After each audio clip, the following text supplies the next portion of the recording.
If you've been dealing with social anxiety for any length of time, you know how grating it can be. I mean, day after day, you're just bombarded with situations that involve social engagement, and that can lead to an awful amount of panic on your end.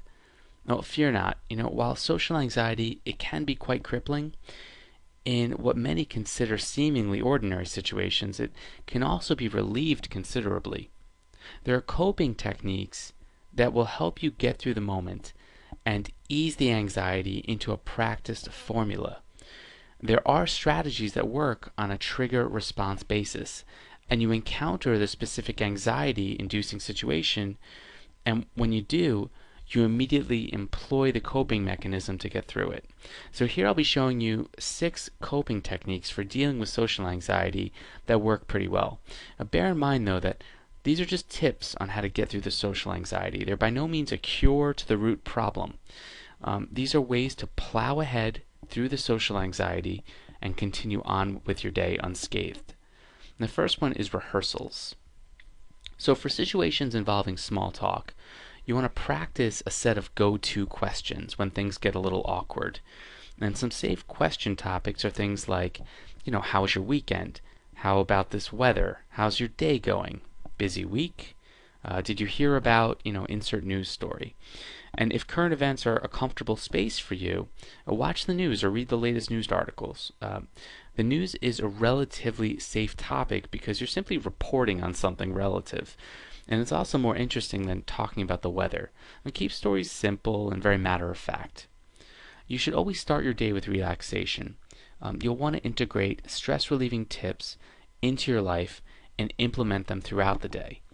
Simple things like drinking decaffeinated tea instead of coffee can really impact your overall social anxiety sensitivity level. Deep breathing exercises are something you'll want to become intimately familiar with, particularly right before a socially stressful event.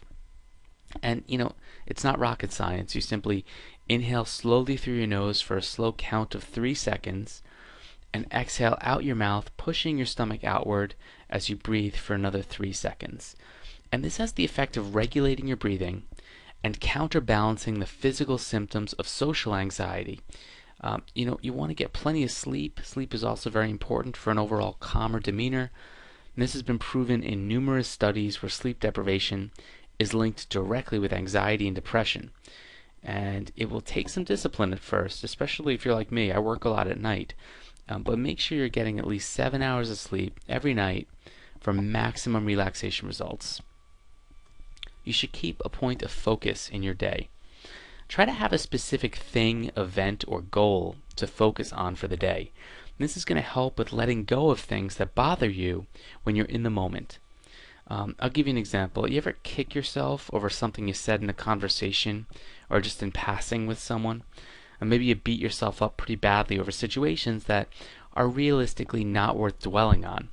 Well, by having a focal point or goal for the day, you can distract your negative thought process by switching to that goal and moving on with from your perceived social faux pas.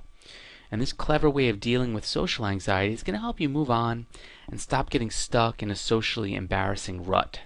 You'll be able to carry on with your day and just return to a more productive mindset. I need you to work on recognizing your what-if thoughts. And it's common to think about worst-case scenarios when you're about to engage in a social situation. Those thoughts are almost, always negative, and they always lead to this worst-case scenario in your mind. So start to take note of how often your mind returns to this kind of what-if thinking, and make an effort to disregard it or just think of something else. Now, in dealing with social anxiety, avoidance, it can be a short-term solution until you've built up the social skill set to tackle the problem systematically. And I'll show you how to do that. Well, that said, avoiding this what-if thinking is one way to bypass a negative side effect of social phobia. So take this kind of thought process out of your day by making a habit of identifying the negative worry and labeling as just that. And once you recognize your thoughts like this, you'll start the process of mastering your mindset. It's really just an introduction into a much larger topic of something I like to call consecutive thought control. And I go into this in other articles and videos on my site. Well, the bottom line is when you break the pattern of this kind of misguided behavior, you'll start feeling more positive about the future in general. So definitely give it a shot. And you want to throw labeling out the window. Now, how often have you been guilty of labeling yourself as something other than wonderful and amazing? I know when my social anxiety was at its high point, I'd consider just beating myself up with internal name calling. I'd tell myself I was a loser, I had no friends, I was uninteresting, and that I was just completely weird. And you know what? You are what you perceive yourself to be. And that's just a simple way of saying, if you see it, you'll be it. The ironic thing is that you have the power to change this at any time.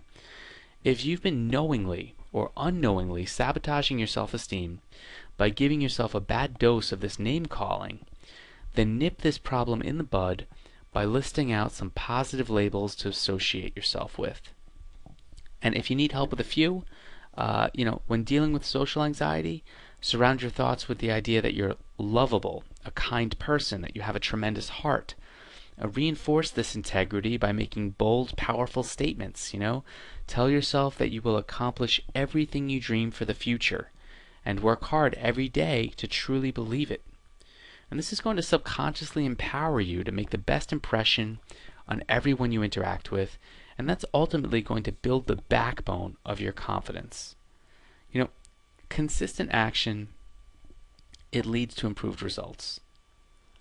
I've seen this proven again and again with a ton of social anxiety sufferers that I speak with every day. You have to stick with a plan to see real improvement and set a timeline that's going to help you achieve tangible goals. And I provide this for you at my site, socialanxietyfix.com, with a free video series that's really just going to sort of hold your hand and take you step by step through actionable exercises and strategies to overcoming social anxiety. So I want you to go there right now and go ahead and sign up for my free video. It's going to give you things that you can start practicing from the moment you're finished watching the video and really start feeling results within minutes. And that's not an exaggeration. So go ahead and check it out, and I'll see you there. Take care. Bye.